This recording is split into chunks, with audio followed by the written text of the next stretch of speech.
When you mention Black Lives Matter, everybody's got an opinion. And the opinions are all over the place. Some are positive, some are negative. Some say that it is a powerful movement for justice. Others say that it is a divisive terrorist organization. So we're going to speak with someone who's active in Black Lives Matter, and we'll find out what those folks are like and what it's like to walk around for a while in their shoes.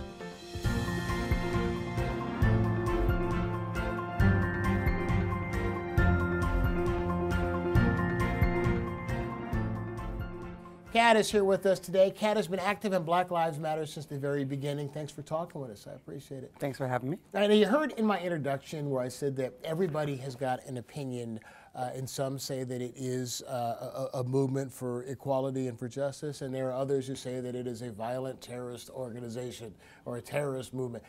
Tell me how you would respond to both those points of view. Well, let me start with the latter, I think. Okay. I mean, the latter part, I guess, at this point, it makes me laugh. Particularly being so deeply involved with BLM. And I think it's important for people to understand, too, like, it's not one consolidated organization that everybody's following the same, right, mandate, right? These are groups of organizations, groups of individuals that either identify as an actual Black Lives Matter chapter, or there are other organizations that are doing work to support Black liberation, particularly most of them to combat state-sponsored violence, right? Mm-hmm. And I've engaged with people from here to Brazil that are involved in a movement to preserve Black life, and never once have I heard anybody advocate for violence against law enforcement, against governments, against anyone. Black Lives Matter is a movement that is filled with a deep, unwavering, passionate, and powerful love for Black people, love for Black life, and the simple ask, or demand, actually, because we're done asking nicely, mm-hmm. is end the war on Black life, right? Which I guess sort of answers the first question too, mm-hmm. right? It is a powerful movement for social change. It's given people an umbrella under which to unite and have a similar conversation. People have been doing this work. Black people have been fighting police terror forever. Mm-hmm. It didn't start with BLM, just like police violence didn't start with Trayvon Martin, right? With Michael Brown. Well, let me ask you this. It is a decentralized movement. There is no leader that everybody can turn to. There's lots of leaders. But there's no individual leader. So as you say, there are all these individual chapters. So are there people who have been engaged in violence in the name of BLM?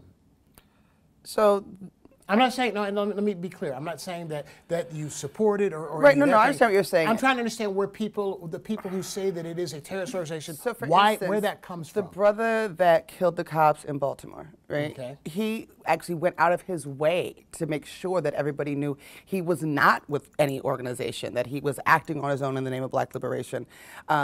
We've no indication that the shooter in Dallas was in any way, shape, or form associated with Black Lives Matter, okay. right? I remember there was the kidnapping, I think, in Chicago. The media attached that to Black Lives Matter, not the people that actually did the kidnapping. So to my knowledge, right, and do I know every action of every person on the entire planet? Absolutely not. Mm-hmm. To my knowledge, no one has ever acted in violence in the name of Black Lives Matter. People have acted in violence in response to the unadulterated war being waged on Black life, right? So people have said that they have had enough. So for instance, the brother in Baltimore, and I'm not condoning his actions, please be clear. Mm-hmm. His response was he's tired of Black people dying, right? Like, so, but I don't think you can lay that at the feet of Black Lives Matter. Okay, let's go back to something you just said, and you said it more than once, the unadulterated war on Black life. Elaborate on that a little bit in terms of, because there are those who hear you say that and say that the way you phrase that, and people who agree with your aims, that those who are unarmed, who are killed should not be killed, and if they are, then there needs to be justice. But there are those who will hear you say unadulterated war on Black life and say, well, that's inflammatory rhetoric. Well, I don't know what else you call it when once every 28 hours a Black man, woman, or child is murdered by law enforcement, security guards, or vigilante. We call that genocide. I don't know what you call it when you systematically deny people access to quality education, to health care, when we are 13% of the population, over half of the prison population. So I don't, when we're denied access to healthy food, when our communities are occupied by militarized police forces, I don't know what else you call that, but that a war is being waged on Black life. Well, war, usually there's a declaration of war. Are you saying that there's been some kind of a declaration? I think when they kidnapped us and brought us here to build this country on our bloody backs was a declaration of war. We're just not supposed to fight back. Okay, you know, there are those who, and again, I'm going to play devil's advocate with you. There are those who are going to watch this and say slavery ended in 1865. That's why are we still talking about slavery? We are still talking about slavery because we live in a country in which the institutions that uphold it still maintain the paradigm of white supremacy, black oppression. And every single marker, right, of quality of life in this country, whites are on tops, black, brown, and indigenous people are at the bottom. Now, some people may look at this and say that's because we're lazy or we're inferior or whatever, right, they're saying. But the truth is that there are systems and structures in place to maintain the status quo. What is the aim? I mean, when will you know? For example, let's look at the Civil Rights Movement. When the Civil Rights Movement achieved a Civil Rights Act and a Voting Rights Act, there wasn't full equality, but two of the main goals of that movement had been met. So when will you know that we've really accomplished one of the things we set out for? We've accomplished something we've set out for. I mean, is there a piece of legislation? Is there some kind of a national recognition of something? How will you know when you won? I guess that's the question. Right. So I want to just take a step back since we're going the history route, right? Yes, okay. Those two major pieces of legislation were achieved, but like you pointed out, the quality of life for black people was far from equal. And what that gave rise to was the Black Power movement, right? Which was about black liberation, and then the United States government systematically waged war on that movement and decimated it. So I think the answer is different for everybody. For me, am I clear that in this country, quality of life for black people is not going to be where I want it to be by the time I leave this earth? I'm clear about that, right? But my job is to make it a little bit better for my child. I'm an abolitionist. My ultimate goal is an end to police and prisons and replace with something much more humane. I'm not crazy. I'm not saying we don't need anything. I'm not saying that there's not crime. I am saying that the first police were slave catchers, right? The system is not broken. Their job then was to hunt, catch, and kill black folks. They're still doing that. And there's another more humane way that we can keep our communities safe. And so for me, progress towards that model, since this is where I focused my particular life's work, is in this arena, is what I'm aiming to see.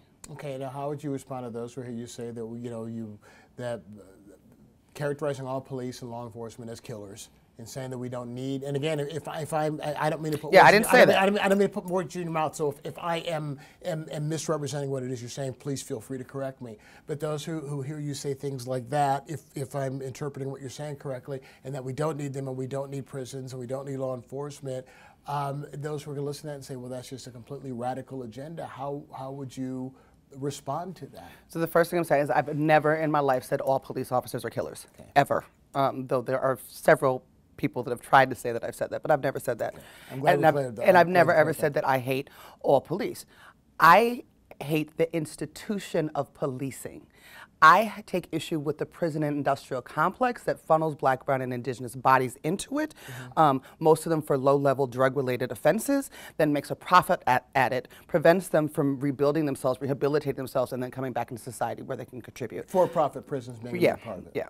I believe in restorative justice. I believe in practices where predator and victim can sit down and work through. I believe in community accountability. I believe in mental health services for people that have either mental health issues or substance abuse issues.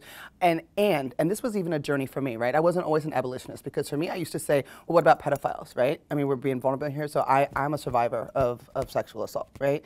And so I had a special place of hate in my heart for sexual predators. And so for a long time, I was like, I don't care about them. You can put them at the bottom of the jail and give them bread and water for as long as they live. I don't care, right? Now, and through doing this work, and the longer I spend doing this work, and the longer I understand the conditions that our brothers and sisters are living in inside of American prisons, you and I had a debate once, call them concentration camps, there's still a more humane way. Like if there are people, so let's say the Jeffrey Dahmers or the Charles Mansons or the truly ill of our world, there's still, even for them, there's a more humane way to deal with people who commit crime in our society than what we are doing right now. And again, when I talk to you, I always end up playing a lot of devil's advocate. I know. Because I know what people are thinking and what people are saying in response to things that you say. All right, what about those who are going to look and say, there's an angry black woman? Okay. I mean, I no longer feel the need to even respond to that. I should be angry. Because that's a stereotype. Right. It is a stereotype, right? Because I speak forcefully, because I have opinions, because I have the nerve to get up and state those opinions loudly and forcibly. If that makes me an angry black woman, that's fine. I'll die an angry black woman who fought for liberation of her people. And black people in this country should be angry. If we look at the list a couple hundred years about our existence and we look around our communities today and we see what's happening to us, we should be angry. And actually now with the orange dude in office, everybody should be angry. And so if I'm angry at injustice, if I'm angry at racism, if I'm angry at violence being perpetrated against my communities, I'll take that label. That's all right. Okay, final question, and that is, how do you think that people can best affect the kind of change that you want to see? Is it by boycotting? Is it by protesting? Is it by marching? You know, what do you think is the most effective way? So one of the things I say when I speak consistently is that everybody has a role to play, right? There is no one way that we're going to get to liberation, and we're not a monolith as a people. You and I know that. We're both black people. We don't agree on everything. You have to do, so maybe for you it's through your journalism, right? That's how you push and you challenge ideology and you change the world.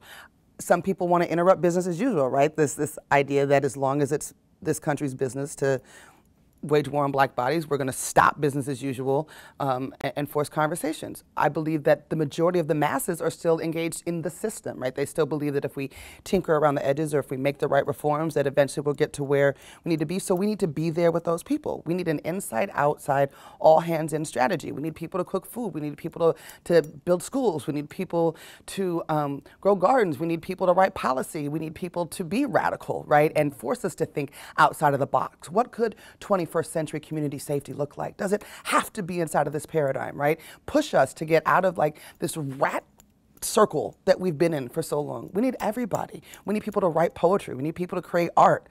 All of those things are going to get us further down the road. Kat, thanks for being with us. My pleasure.